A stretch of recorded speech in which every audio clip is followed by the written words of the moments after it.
Notification భిన్నంగా 1:100 అని చెప్పంటే కెనడి బి అంటే ఈ ఉద్దేశం ఏంది? 1:100కి తప్పిపోయి చేస్తే ఏమైతుంది? The affected person will go to the court. Simple logic అన్నా. ఇప్పుడు once the game began, the rules of the game cannot be changed once the game has begun. ఇది సుప్రీంకోర్టు ఆల్రెడీ అబ్జర్వ్డ్ ఈ ఇష్యూను. దయచేసి హరీష్ రావు గారు ఇప్పటికీ విజ్ఞతతో ప్రవర్తించండి. ఆయన మాట్లాడే మాటలు ఏదైతుందో అవేదో ఏది మాట్లాడినా ప్రజలు వింటారు, పత్రికలు రాస్తాయని చెప్పారు కూడా పొరపాటున. ఆయన వాస్తవాలు భిన్నంగా నువ్వు అనుభవం గల్లోడివి. హరీష్ రావు గారు అనుభవం గల్లోడు, తెలియని నాయకుడు కాదు. అన్నీ తెలిసి అంశాలను పక్కదారి పట్టించే విధంగా ఆయన యొక్క ఆలోచన విధానం ఉందని చెప్పని తెలియజెప్పడానికి ఇంతకంటే ఎక్కువ భిన్నంగా మరి ఏ విధమైన ఆధారం అవసరం లేని చెప్పంటూ ఇప్పటికైనా కొంత విజ్ఞత ప్రదర్శించండి. ఈ ప్రభుత్వం చేపడుతున్నటువంటి ఒక కార్యక్రమాలను మీకు హర్షించండి, కాదు అంటే సైలెంట్గా ఉండండి. నువ్వు 10 ఏళ్ళు నిరుద్యోగ జీవితాలతో చెల్లగాటాలన్నావు నాయన. ఇకనైనా జ్ఞానోదయంగా ఇకనైనా బుద్ధి తెచ్చుకో. ఈ ప్రభుత్వం చేస్తున్న మంచి పనులు ఏదైతుందో హర్షించు అని చెప్పని పేర్కొంటున్నాను.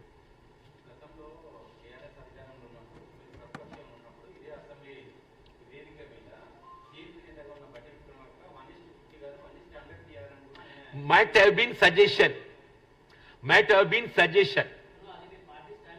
No, it's not party. మిత్రమా దయచేసి పార్టీ దయచేసి మిత్రమా, anything can be done only before notification. No, please.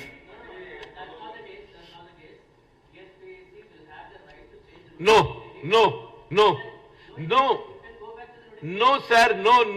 The affected person will go to the court. అసలు మీకు ఉద్యోగాలు భర్తీ చేయాలి ఉందా లేదా చెప్పండి. ఒకటి నాన్న, మా ఆలోచన ఏం వ్యక్తం చేసినది పక్కన పెట్టండి. వి మైట్ హ్యావ్ 1:100 చేస్తే బాగుండు అభిప్రాయం వ్యక్తం చేసి ఉండొచ్చు కాక. Please bear me.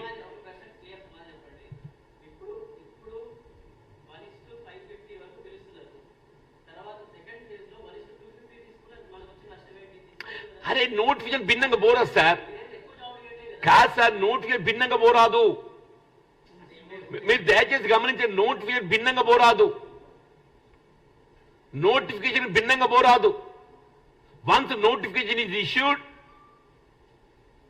The recruitment process shall go on only according to notification. Please మీరు విజ్ఞులు నాన్న. మీరు కూడా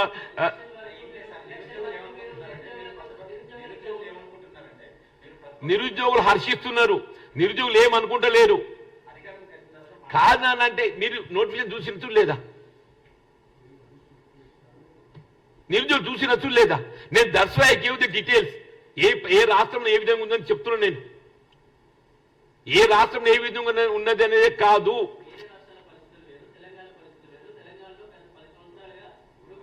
సార్, మీరు లేవనెత్తేటువంటి ఒక అంశము నోటిఫికేషన్ జారీ చేయబడ్డ తదుపరి వెంటనే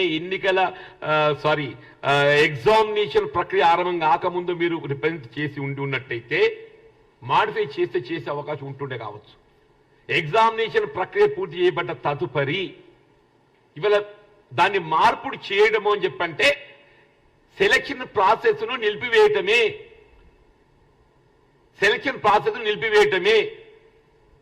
50% పైబడ్డ వాడు ఏదైతున్నదో 1:50 అంటున్నాం కదా, 51 అందులో చేతబడ్డట్టయితే 48 ఏం చేస్తాడు? వీడు కోర్టుకు పోతాడు.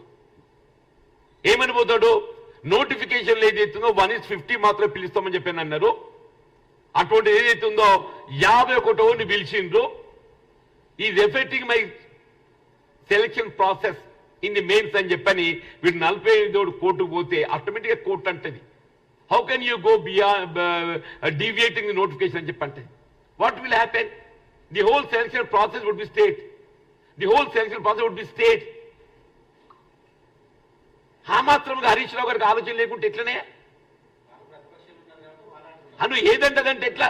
హరీష్ రావు గారికి అంత నిజంగానే ఆలోచన కలిగి ఉండి ఉన్నట్టయితే ఎప్పుడైతే నోటిఫికేషన్ జారీ చేయబడ్డం జరిగిందో అప్పుడే గట్ట ఒక కాగితం తీసుకొచ్చి ఇటు ముఖ్యమంత్రి గారికో లేకుంటే పబ్లిక్ సర్వీస్ చైర్మన్ గారికో ఇచ్చి సార్ మీరు నోటిఫికేషన్ 1:50 అని అన్నారు 1:100 చేస్తే ఇంకా బాగుంటాయని చెప్పి ఒక కాగితం ఇస్తే వారు ఎగ్జామిన్ చేసి మార్పిడి చేర్పిడి చేస్తే చేస్తున్నారు ఏమవుతుందో తెలియదు.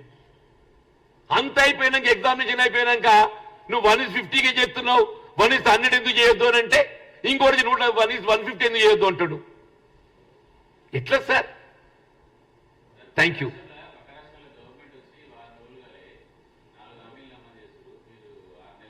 అరే నాన్న 4 కాదా, మేము ఆల్రెడీ విద్యుత్ అమలు చేస్తున్నాం చారి గారు.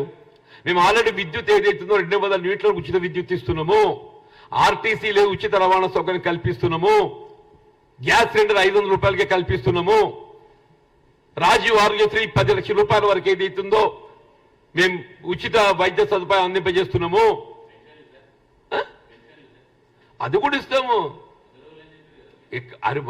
మాకు 5 సంవత్సరాల కాల వ్యవధి ఇచ్చింది ప్రజలు. 5 సంవత్సరాల కాల వ్యవధి ఇచ్చిండ్రు. ఇదే కేసీఆర్ ఏం చేసిండు ఎరికేనా? ఆయన మాకు బుద్ధి చెప్పి మాట్లాడు ఆయనగా బాగానే ఉంటుండే. రుణమాఫీ చేయడానికి 5 సంవత్సరాలు గడిచినా కానీ 1 లక్ష రూపాయలు రుణమాఫీ చేయలేదు. ఎవరు? మేము ఎన్నికల మేనిఫెస్టో ఏం పేర్కొన్నామో దానికి అనుగుణంగా ఆర్థిక వనరులు ఇదే హరీష్ రావు ఏం చేసిందే మొత్తం ఖజానా ఊడ్చడమే కాదు రాష్ట్రాన్ని అప్పులో ఉప్పులోకి నెట్టి ఈ జైరేట్ల చేతో చూస్తా అన్నట్టు ఈయన కథ. ఈ రాష్ట్ర అప్పులు ఏంటంటే కారణం ఎవరు? హరీష్ రావు గారు కాదా? ఆనాడు ఆర్థిక శాఖ మంత్రి ఈయన బుద్ధిగా ఉన్నట్టయితే రాష్ట్ర అప్పులు ఎట్టబడుతుండేనా? చేసేదంతా చేసి ఈ చేసి ఎట్లా చెప్తాం అంటే ఏమనంటే ఇవాళ మేము ఈ ఆర్థిక వ్యవస్థను గాడిలో పెడుతున్నది ఈ ప్రభుత్వము. Thank you.